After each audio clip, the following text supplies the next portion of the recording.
filosofia, não sei se vocês se recordam, a gente está desde o início do ano falando sobre ética, né?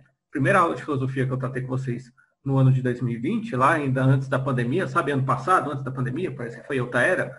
Então, a gente estava falando sobre ética e moral nas aulas de filosofia. O que é ética, o que é moral, ética na política, ética no poder, ética na sociedade, ética na escola, na sala de aula. E que, querendo ou não, o conceito de moral também é conectado ao conceito de ética, né? E a gente viu desde a semana passada, ou melhor dizendo, desde a última aula de filosofia antes do recesso, né? O início do estudo sobre a estética e a filosofia da arte, né? Esse agrupamento novo das nossas aulas de filosofia. Na aula de hoje a gente começa a ver o que Platão e Aristóteles pensavam muito sobre esses dois conceitos, né? De arte e de ética. Mas a arte ligado, conectado com a ética. A ética como conceito, a gente já viu, a gente já sabe o que é, a gente já discutiu bastante, filosofou bastante, né? Agora a gente vai entender esse conceito conectado ao conceito de arte, do que é belo, do que é bem, do que é algo bem construído, vamos dizer assim, tá bom? Então, arte e ética.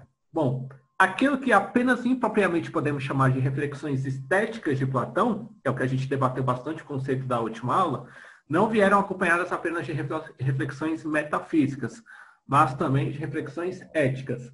Platão vai ser essa figura entre os filósofos gregos, né, que sempre vai analisar, sob o seu ponto de vista caráter moral e ético, todas as relações filosóficas. E isso vai incluir, então, o estudo da estética e da filosofia da arte. Até nessas duas áreas, Platão também vai relacionar o seu conceito de ética para analisá-los, né?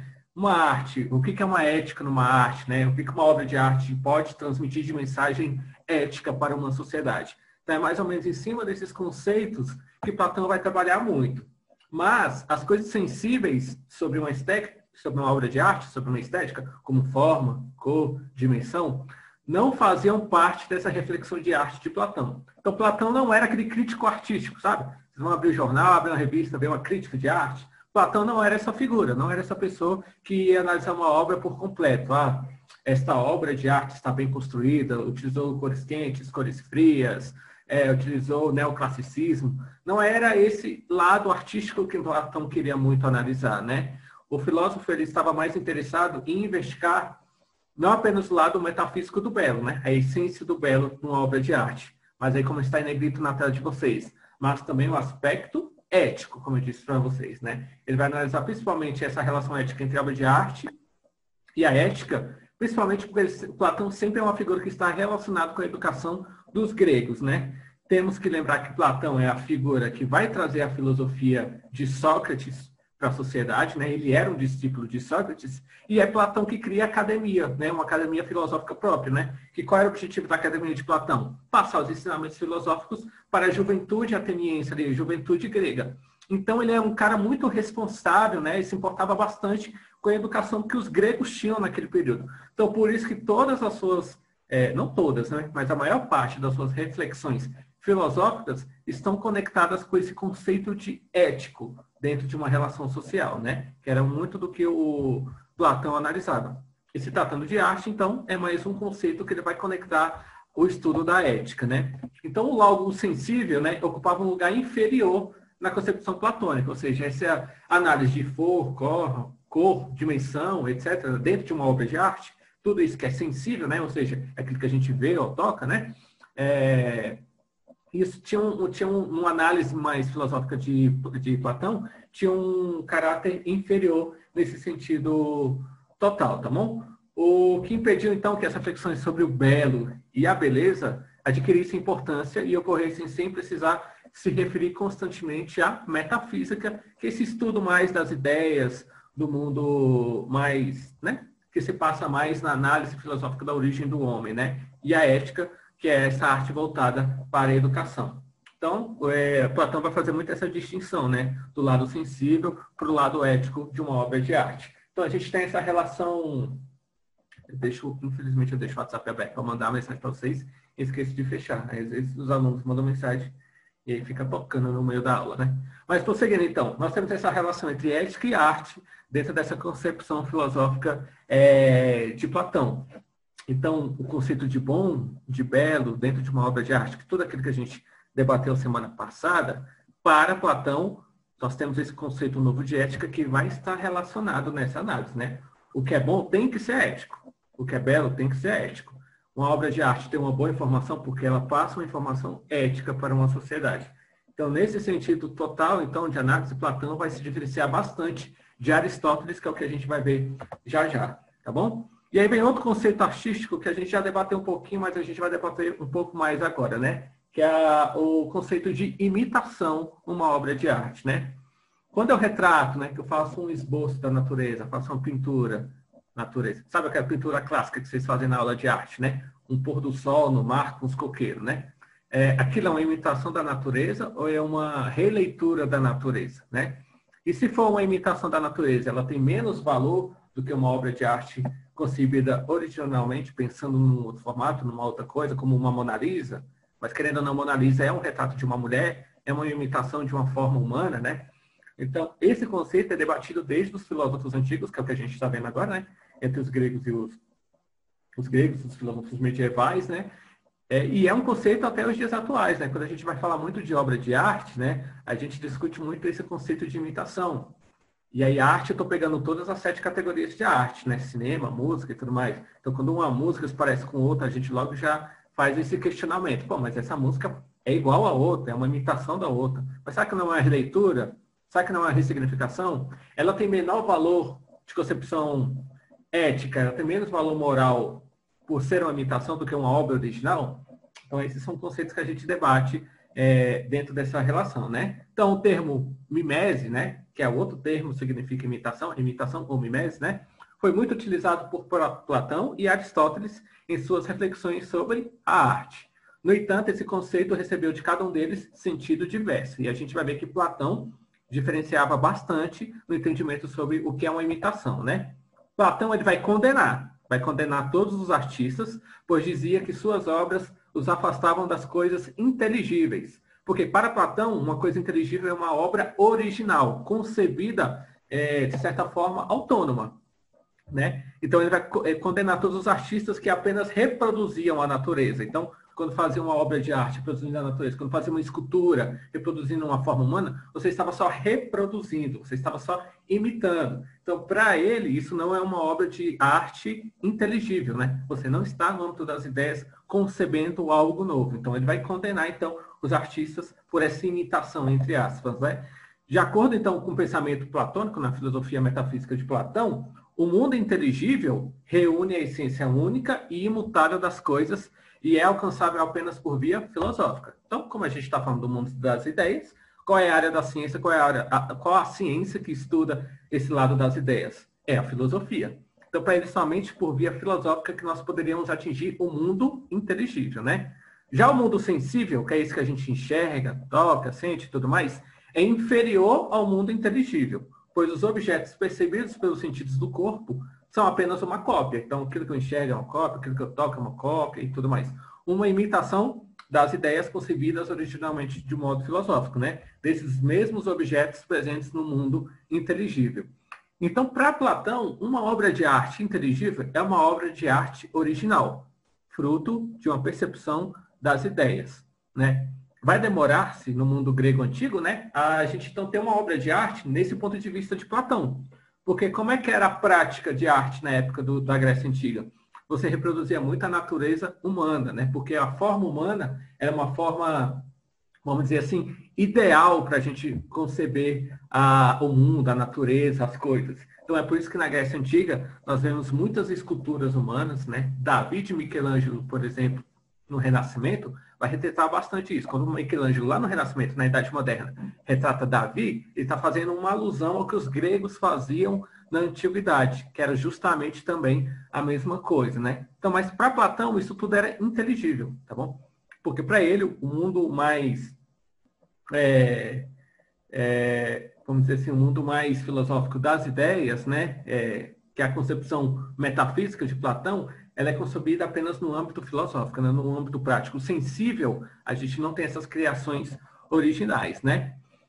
Então, como o pintor e o escultor representam em suas criações o mundo sensível, imitando as formas e as cores dos objetos percebidos pelos sentidos, as artes visuais, tá bom? As artes visuais, que era o que Platão analisava, seriam uma imitação do mundo sensível, que já é uma imitação do mundo inteligível. Então vamos pegar então as categorias de Platão na obra de Arte e Ética. Primeiramente, nós temos o mundo inteligível, que se passa no âmbito filosófico das ideias.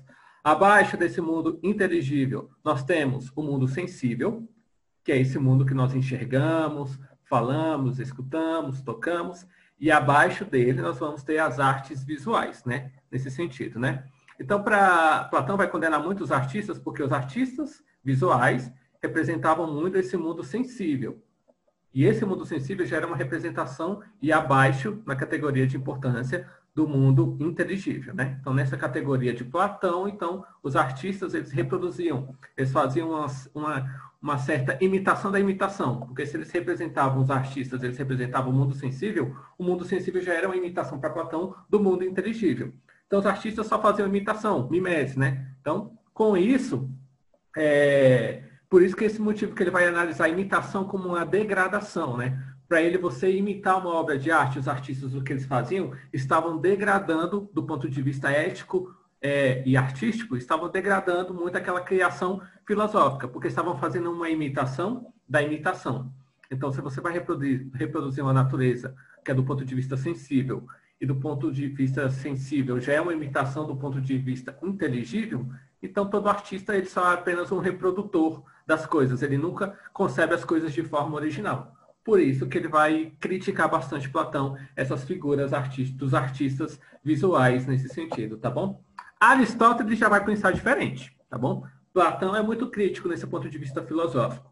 Aristóteles não, ele também entendia, né, a arte poética como imitação, né? Então ele vai falar também que os artistas reproduziam muito as coisas, mas não como degradação do inteligível, e sim como verossimilhança, né? Ou seja, a partir do momento que eu reproduzo a natureza, né, do ponto de vista aristotélico, né? A partir do momento que eu reproduzo, então, uma natureza, eu não estou fazendo uma degradação dessa natureza, né? Estou fazendo uma criação, uma cópia que vai ter uma verossimilhança com essa natureza. Do ponto de vista artístico, então, não é uma degradação. Na verdade, é uma concepção artística, então é uma concepção que tem o seu valor e tal, né? Então, a arte poética, no entanto, não se ocupa daquilo que aconteceu, pois essa é uma atribuição da disciplina maravilhosa, né? Que é a história, né? Então, a arte poética, ele reproduz um campo próprio, né? Perceptível para si mesmo. Às vezes as coisas podem ter acontecido daquela forma e às vezes não podem, né? E eu vou trazer para vocês o lado da literatura, para vocês entenderem bem esse ponto de vista aristotélico aqui, né? A literatura, quando os artistas, quando os autores, né? Todo mundo aí que gosta de ler Crepúsculo, né? Harry Potter, Senhor dos Anéis e tudo mais. Quando esses autores, esses respectivos autores, criam seus mundos de fantasia, né? Suas histórias, eles estão fazendo uma verossimilhança da realidade, né? Então, por exemplo, no Harry Potter, que é o mundo bruxo, se passa ao mesmo tempo que o mundo trouxa, que são as pessoas que não são mágicas, né? Não são bruxas, né? Tudo mais. Querendo ou não, ali tem uma percepção de realidade, né? Trabalha com a realidade sob um outro ponto de vista, né? Aconteceu bruxaria? Existem bruxos na realidade, né? Até que se prove o contrário, né? Do ponto de vista que é apresentado em Harry Potter, não existe, né? Não existe bruxos daquela forma, né? Mas trabalha com sentido de realidade? Trabalha. Trabalha com sentido de natureza existencial? Trabalha. Então, para Aristóteles, aquilo é uma arte poética e tem a sua importância moral, né? Por mais que copie um pouco a realidade, ele tem um ponto de vista original. O que isso seria condenado bastante por Platão, né? Porque Platão falaria que Harry Potter é apenas uma imitação da realidade, por isso não tem valor original, né? Não tem valor moral nem valor ético, porque está reproduzindo apenas o sensível, aquilo que a gente sente, aquilo que a gente vê e tudo mais. Então, nesse ponto de vista então filosófico, então, Aristóteles e Platão, por mais que sejam um ligado ao outro, conectado filosoficamente com o outro, eles vão ter um pensamento diferencial no ponto de vista entre arte e ética nesse sentido, né? Então, o ponto de vista aristotélico, vamos ver, né? A poética é uma principal obra que Aristóteles escreveu sobre a arte, né?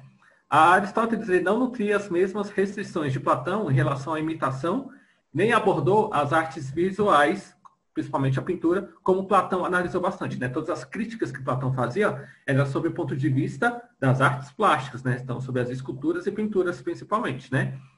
Aristóteles não, ele vai tratar apenas do teatro, tá bom? Essa interpretação da realidade, né? Esse gênero novo de arte é o que ele vai analisar bastante, né? Então, podemos acrescentar que essa obra não visa condenar um gênero artístico, como fez Platão, e sim estabelecer regras para essa atividade produtiva. Mas atenção, Aristóteles vai escrever essa obra poética lá na Grécia Antiga, e quase tudo que foi escrito na Grécia Antiga foi perdido no contexto histórico, né? Com o passar dos anos. Então, a poética estava dividida em duas partes, né? Uma parte dela era analisava a tragédia, né? Um gênero do teatro, né? E a outra analisava a comédia, que era outro gênero do teatro, né?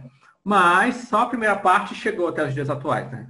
Conseguiu-se ler, analisar, traduzir, interpretar a obra de Aristóteles. A segunda parte, que ele analisava muito a comédia, foi perdida, né? Então, por isso que a gente fala que a obra de arte de Aristóteles, a gente analisa a tragédia, mas não é uma obra que a gente é conclusiva, né? Porque a gente não tem o final, né? Não tem a segunda parte e o final desse livro, né? De acordo com Aristóteles, então, analisando a tragédia, os dois gêneros dizem respeito ao ser humano.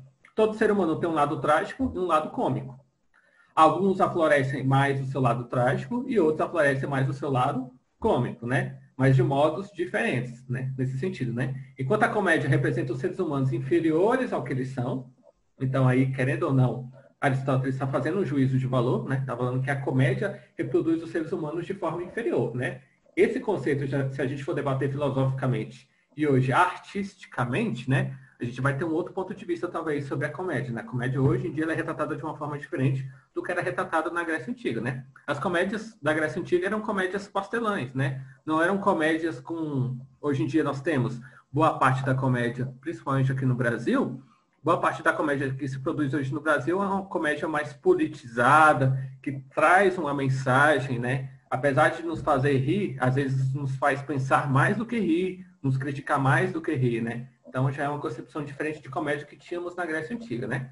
Já a tragédia imita os seres humanos superiores ao que eles são.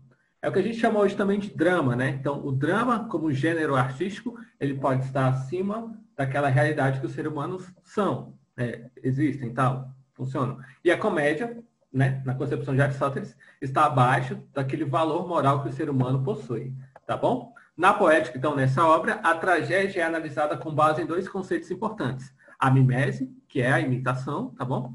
E a catarse, que é outro conceito artístico, tá bom? Então, imitação ou mimese e a catarse são os dois conceitos que a gente vai analisar na próxima aula de filosofia, tá bom? Então, é só para entender o seguinte. Platão fez toda a sua filosofia moral e estética analisando as obras de artes visuais, né? E vai relacionar o seu conceito de mundo inteligível do mundo sensível, né? O mundo inteligível é um mundo original com valor ético e moral, já o mundo sensível não tem valor ético, né? Porque é apenas uma imitação do mundo inteligível, né? E os artistas, ao reproduzirem o mundo sensível, estão, na verdade, fazendo uma imitação da imitação. Por isso que eles vão degradar a arte, né? Por isso que ele vai criticar bastante esses artistas, coisa que Aristóteles não fez, né? Ele vai falar que essa imitação, entre aspas, assim, da realidade é uma verossimilhança. Então, querendo ou não, tem o seu juízo de valor, tem o seu valor moral e ético. Só que, sob o ponto de vista artístico, Platão analisou as artes visuais, né? Principalmente as pinturas.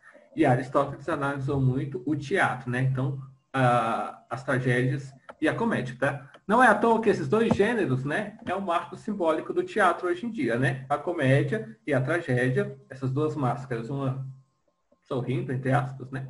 E outra chorando, entre aspas, né? É o marco, é o símbolo do teatro, né? Então, toda pessoa que faz arte, né? Arte como área de conhecimento, né? Como área de formação, né? Passa por por esse estudo clássico desses dois gêneros das peças, apresentações teatrais na Grécia Antiga. Tá bom? Turma, na próxima aula, então, semana que vem, a gente continua analisando, então, essa relação aristotélica, né? Sobre tragédia, sobre comédia, sobre a sua análise, sobre a arte e ética dentro do ponto de vista teatral. Tá bom?